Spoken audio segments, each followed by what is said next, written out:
So I'm here at Horner Park, and Big One over here, it says Big One and Big Two. This is where I played most of my games. This is Midget Major. And then on the other side, which I don't see the diamonds, was Midget Minor. This is where Midget Majors played. And also, Roosevelt used to play here. This is Roosevelt High School's home field. And Liberty Minor and Liberty Major played at the far diamond. There's a diamond all the way down here, and you can't see it. But there's another diamond all the way down there, and that's where Liberty Major and Liberty Minor played. And then these boxes were back here where I could pick up baseballs and truly other things that I needed for the field, the bases and the baseballs and that. No, bases and that were in there. Baseballs, and I'll walk down this way, but this was the field house where I used to go and pick up my umpiring, my clicker, my baseballs, and what games I was umpiring. So this was at the field house over here. And so, again, this is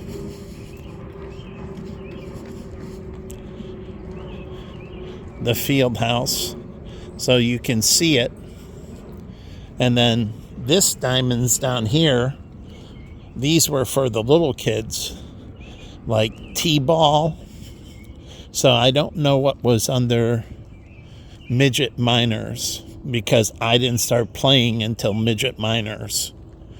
And so the younger leagues were on these smaller diamonds. So you had the smaller diamonds with the younger leagues, the intermediate ages here, and then the pre-high school, just before high school, and high school leagues. Yes, Liberty Major were high school age kids. And then they can do college age with semi-pro here and bring in college age baseball, so they can come here during the summer when you're out of college and you can play in semi-pro ball, basically college ball, you would say, here at the park. So they don't have any college baseball leagues, but they should, because their season winds up and they come back home and they can play college ball here. And then this is the field house that's been here. And this is where I go. So this goes back to 1970s. And obviously it was here before I went into it. So I don't know how long it's been here. But this is incredibly old. So 60, 70, 80 years old. I don't know how old this park is, but it's quite old. They got lights. And then out here, they usually have, in the middle of this, that's where they do the soccer games. But as you see, it has a wavy terrain.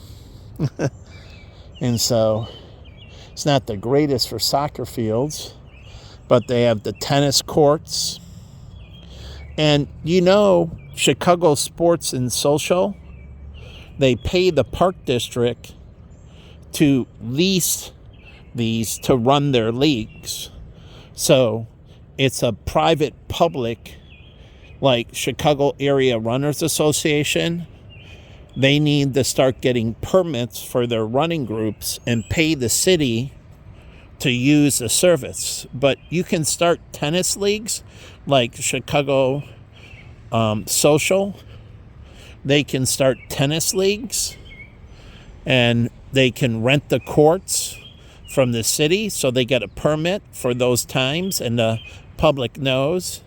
And you can have in each ward, on the ward's website, you can actually pay for permits to get booked times, so you can reserve the courts, and it shows that they're opened.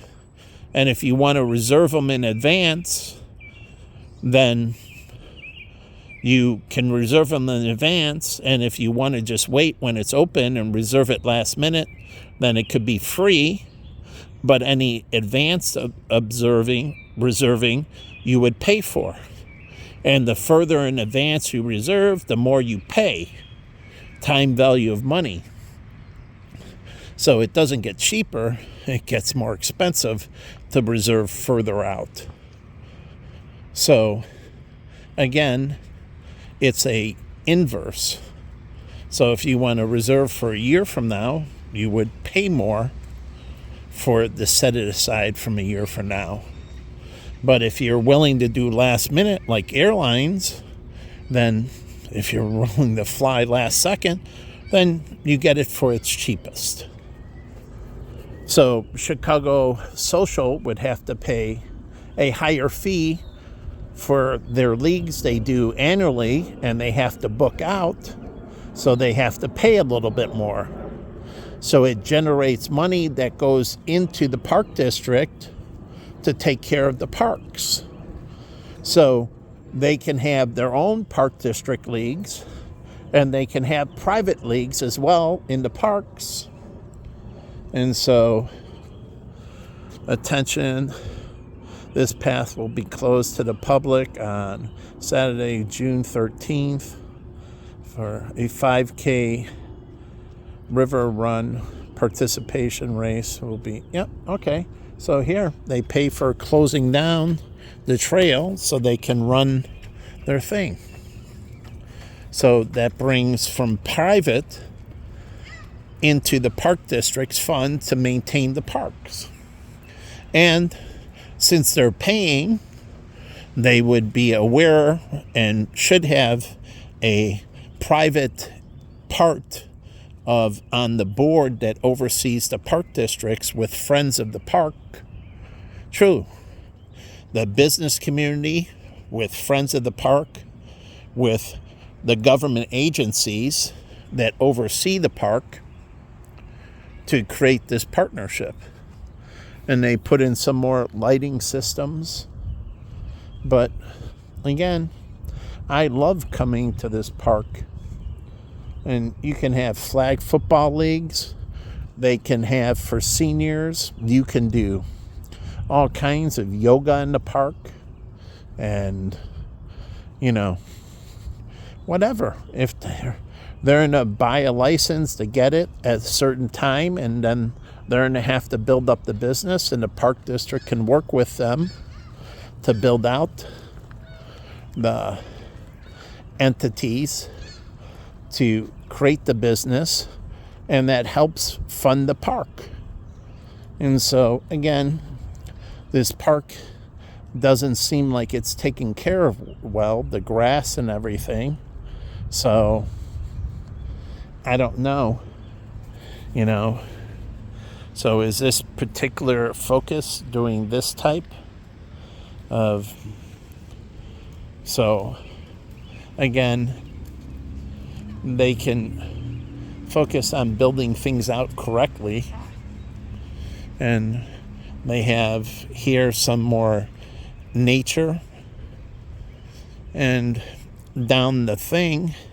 The one thing it doesn't have here is a swimming pool. Truly. Like Independence Park is way down on Irving Park, and it has a swimming pool. And then Waveland is a big outdoor pool.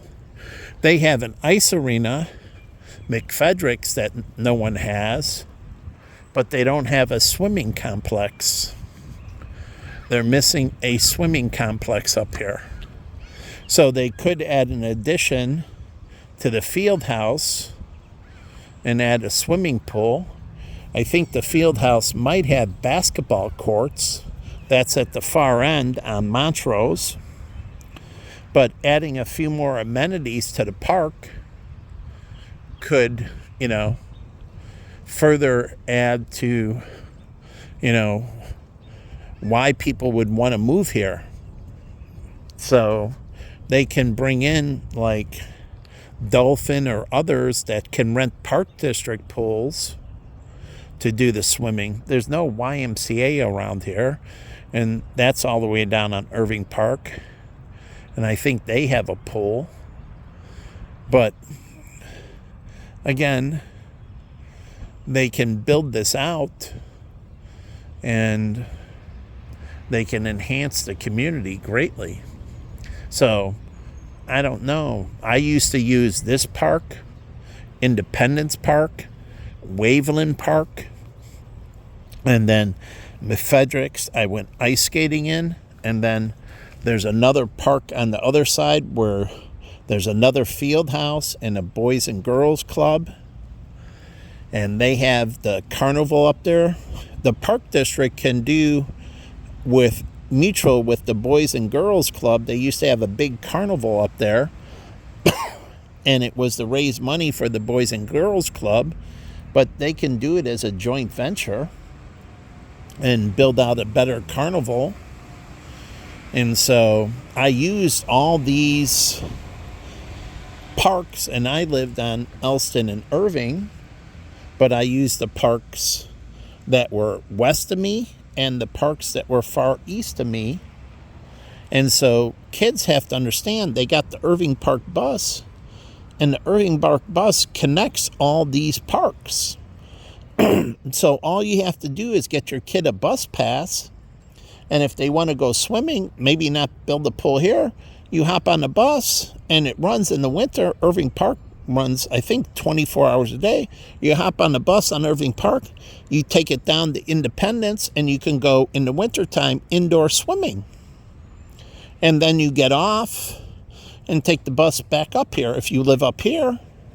And if you're doing baseball or anything else, you can take the bus right up here. And once in a while I took the bus. It was very rare. I usually just walked from my house here and I walked home. So taking the bus was a rarity.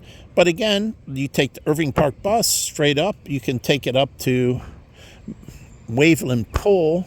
You have to get off of Irving and take another bus going north. But again, that's a big, huge outdoor pool. And I used them all, and my family was dirt poor.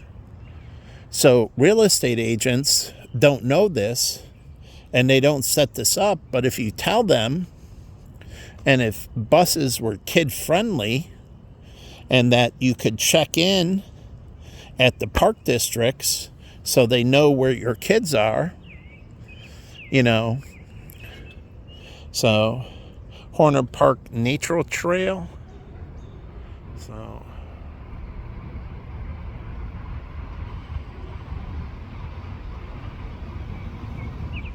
So again, they can build this out, this network. And so areas, like if you want it where I lived, you take the bus up and you walk over a couple blocks and you can go to the ice arena. You can learn speed skating, hockey, figure skating.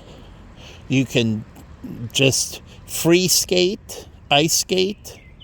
And so, again, if you integrate these things, and Chicago Sports and Social can vertically integrate into senior stuff and to children's stuff, Chicago Sports and Social.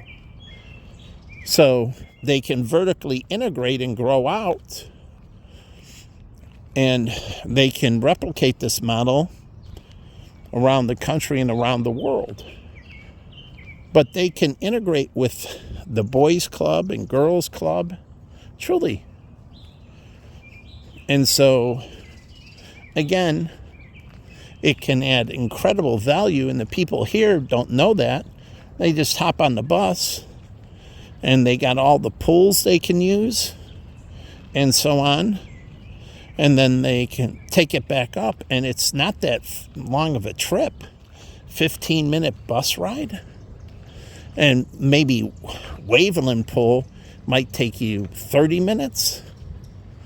But if you're a realtor and you understand this, you can sell all these areas